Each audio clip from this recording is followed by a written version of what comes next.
I had spent 42 years staring at the gloomy, perpetually gray skies of Leeds, meticulously balancing balance sheets for corporate clients who barely knew my name. Day after day, my life revolved around a cold cup of Earl Grey tea, the rhythmic clicking of my mechanical keyboard, and the damp British chill that seeped deep into my aging joints.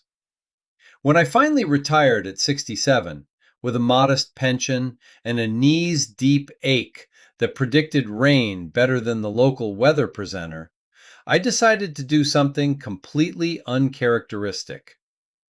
Driven by a late-life impulse, I purchased a one-way ticket to Cebu, Philippines.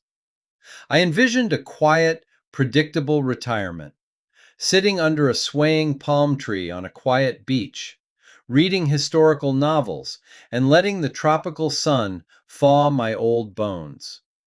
However, reality hit me the moment I stepped out of the air-conditioned terminal.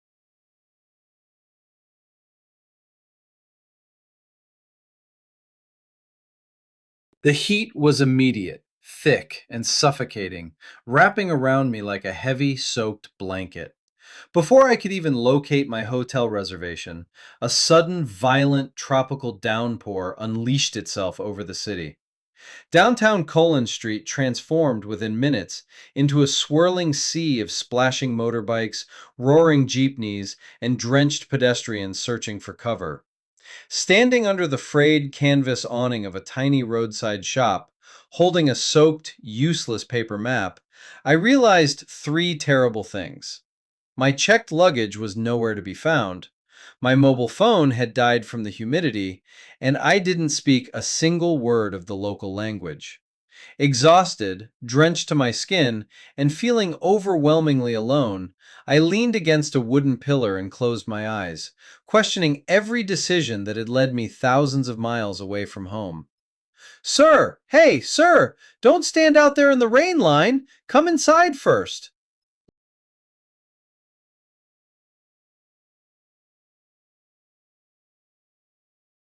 I opened my eyes to see a middle-aged Filipino woman with bright, expressive eyes pushing a small red plastic stool toward me.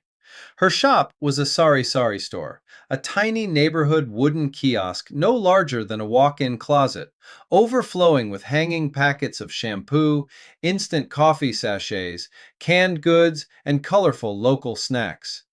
Before I could stammer an apology, the woman grabbed my arm with surprising strength and pulled me under the sturdy wooden roof of her shop.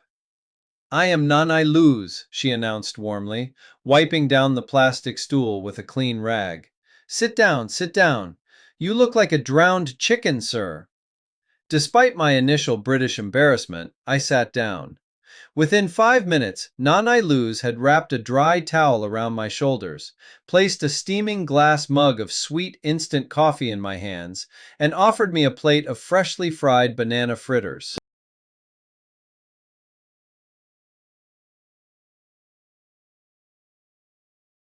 A group of curious local children gathered at the edge of the store, giggling quietly at the tall, silver-haired foreigner with the bright red sunburn on his nose. When I managed to explain my missing luggage in broken English, Nanay Luz didn't just offer sympathy, she immediately sprang into action. She shouted across the street in rapid Cebuano, calling for her 22-year-old nephew, Junjun.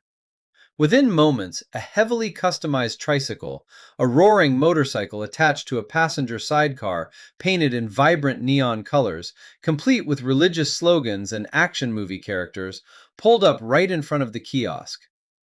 Junjun will take you to the bus terminal, dispatcher, Nanay Luz declared with absolute authority, waving off my hesitant hand as I reached for my wallet. No payment. You are guest here. Family helps family.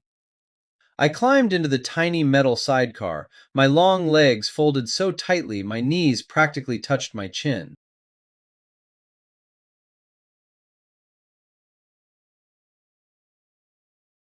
I held on for dear life as Junjun expertly navigated the chaotic gridlock of Cebu City, swerving around stray dogs, puddle-filled potholes, and colorful jeepneys decorated with flashing LED lights. To my absolute amazement, when we arrived at the crowded dispatcher's office, the staff recognized Junjun. After 10 minutes of energetic, animated discussion, they located my missing suitcase, sitting safely in a secure back room, perfectly intact. By the time we returned to the neighborhood, the torrential storm had completely vanished, replaced by a breathtaking sunset that painted the sky in deep shades of gold, violet, and crimson over the Visayan Sea. But Junjun didn't drop me off at a hotel. Instead, he led me directly into the heart of their residential barangay, where long wooden tables had been set up along a narrow paved alleyway. It was Nanay Luz's husband's birthday, and the entire neighborhood was celebrating.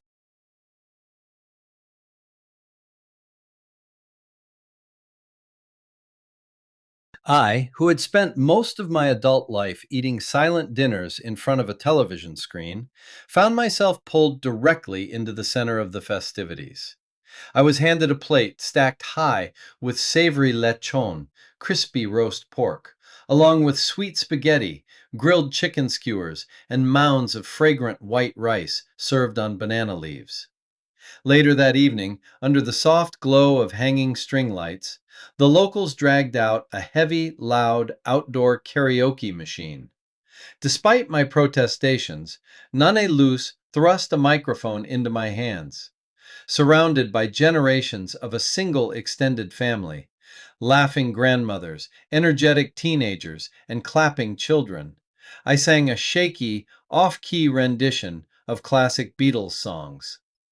As the crowd cheered and clapped along, I felt a strange, unfamiliar warmth spreading through my chest.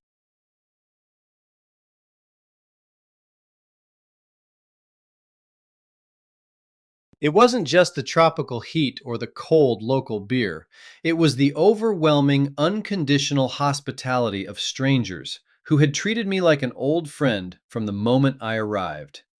For the first time in decades, I felt genuinely happy to be alive. Whispering Waves of Moalboal.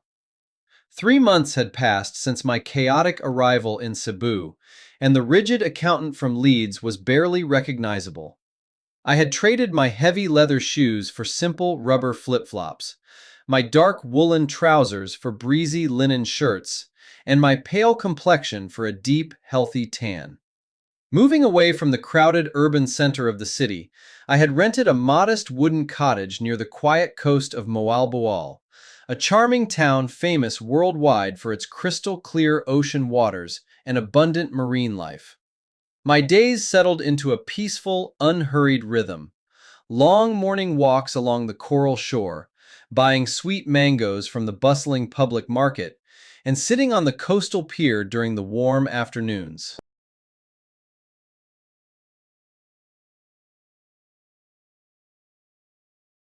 Yet beneath this tranquil surface, a quiet, lingering sadness remained inside me. My wife had passed away 5 long years ago after a painful illness, and my only daughter lived a busy corporate life in London, rarely finding the time to call. Often, as I watched the local families playing on the beach, I felt like a ghost, a temporary spectator resting in paradise, watching life happen around me rather than actually living it. That emotional distance began to shatter on a clear Tuesday morning when I met Mateo. Mateo was a veteran local dive guide in his late 50s, with silver-streaked hair, a wide, contagious smile, and skin tanned to the texture of rich leather by decades of salt water and tropical sun. For weeks, Mateo had noticed me sitting alone on the edge of the wooden dock every single day, gazing out at the ocean with a mixture of quiet awe and deep hesitation. "You come all the way from England just to stare at the top of the water, Lolo."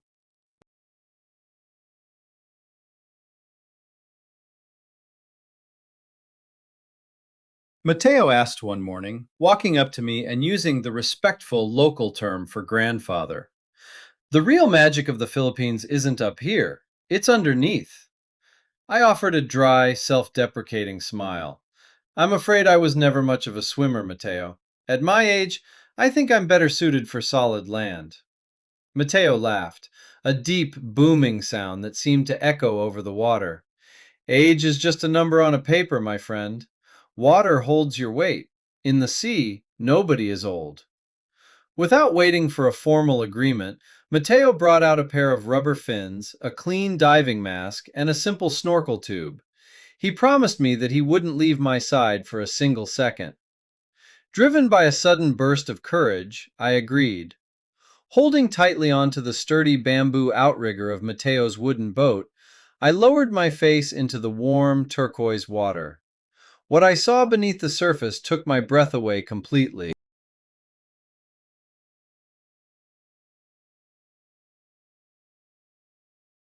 Just a few feet below me, millions of tiny silver sardines were moving together in perfect, breathtaking harmony, creating vast, shifting walls of light that shimmered like a living galaxy under the tropical sun.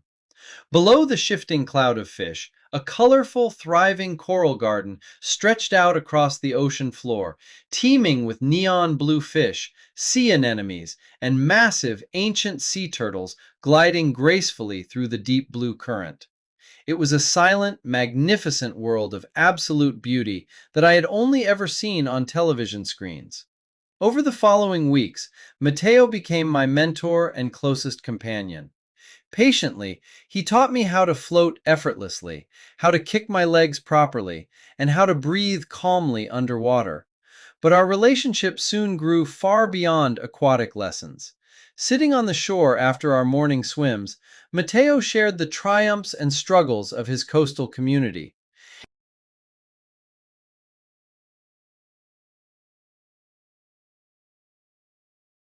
He spoke openly about how the local families had rebuilt their homes from scratch after devastating typhoons, relying entirely on the spirit of bayanihan, the deeply rooted Filipino cultural tradition of communal unity, cooperation, and mutual support. Listening to these stories, I realized that I didn't want to be a passive bystander anymore. Learning that the local fishermen's cooperative was struggling to manage their small earnings from ecotourism and dive tours, I offered my life skill. Every afternoon, I sat with the cooperative members in their shade hut, teaching them basic accounting, organizing their financial record books, and setting up simple budgets. I helped them ensure that the younger boat captains received fair wages, and that money was saved for boat repairs and safety gear. For the first time since my retirement, I felt a profound sense of purpose.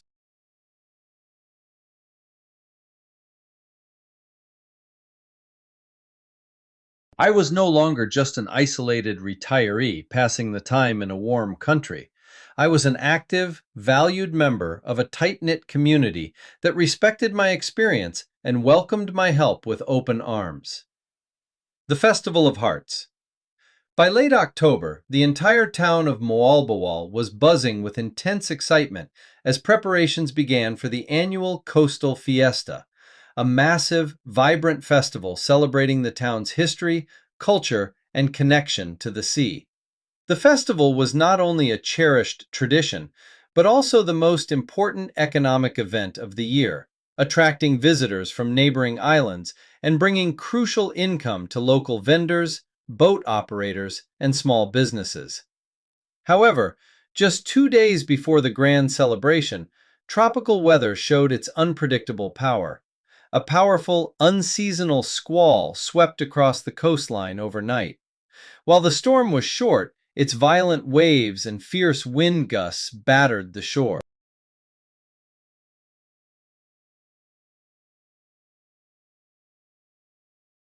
By sunrise, the town awoke to terrible damage. Several small fishing boats lay cracked on the sand, and the main wooden pier, the heart of the festival where the traditional decorated boat parade was scheduled to launch, had completely collapsed into the shallow surf. The local council was in absolute despair. With limited municipal funds and very little time, canceling the festival seemed like the only logical option. The atmosphere in the town square grew heavy with disappointment. Refusing to let their most important day fall apart, Mateo and the local fishermen took action. They didn't wait for outside help or heavy machinery. Instead, they called upon the true spirit of bayanihan. Word spread rapidly from house to house, and within an hour, Hundreds of villagers gathered along the shoreline, men, women, teenagers, and elders, all bringing whatever tools, ropes, and spare bamboo poles they possessed. I stood on my porch, watching the massive crowd gather on the beach.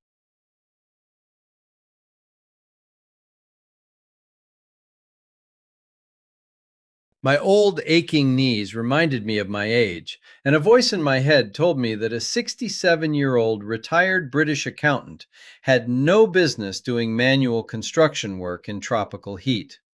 But then I saw Mateo carrying a massive timber post on his shoulder, and I saw Junjun, who had traveled all the way from Cebu City with a group of friends just to lend a hand.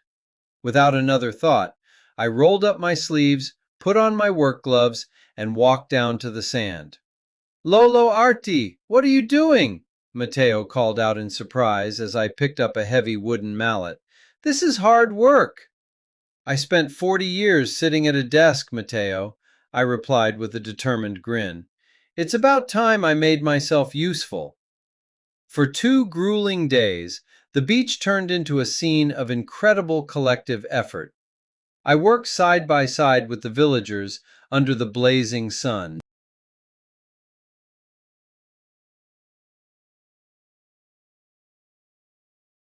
My hands, once accustomed only to holding pens and clicking computer mice, grew calloused and dirty as I helped carry heavy bamboo trunks, mix concrete patches, and tie tight structural knots with thick marine rope. When the young local volunteers saw the silver-haired Englishman sweating alongside them, lifting heavy timber without a single word of complaint, a fresh wave of energy and determination swept through the entire shore. We shared ice-cold coconut water, passed around sweet cassava cakes, and sang rhythmic traditional songs to keep our spirits high through the exhausting heat. By late afternoon on the day of the festival, a miracle had been accomplished. A sturdy, magnificent new bamboo pier stood proudly over the water, beautifully adorned with colorful hand-woven palm leaves, bright flags, and dozens of traditional lanterns made from polished capiz shells. That evening, the fiesta proceeded with unprecedented joy.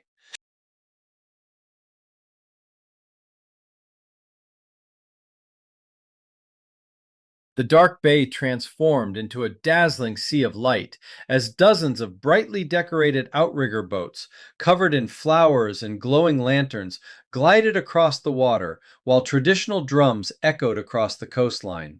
During the grand feast at the town plaza, the mayor walked up to the microphone and asked me to step onto the stage. Caught completely off guard, I walked up amidst deafening applause. The mayor presented me with a beautifully hand-carved wooden plaque, officially declaring me an honorary citizen of the municipality for my dedicated service to the community.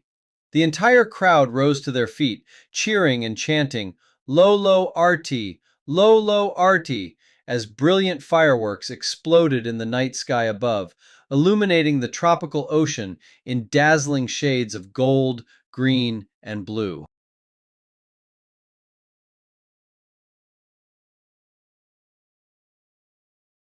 Later that night, as the music played softly in the distance, I sat at the end of the newly built bamboo pier, sipping a cold glass of fresh calamansi juice, and watching the reflection of the stars dancing on the gentle waves. I looked down at my calloused hands, then out at the smiling faces of the friends who had become my true family. I smiled quietly to myself. I hadn't just moved to a warm tropical island to spend my remaining years in quiet comfort. Through the warmth, boundless generosity, and resilient spirit of the Filipino people, I had finally found the one thing I had been searching for my entire life, a true place to call home.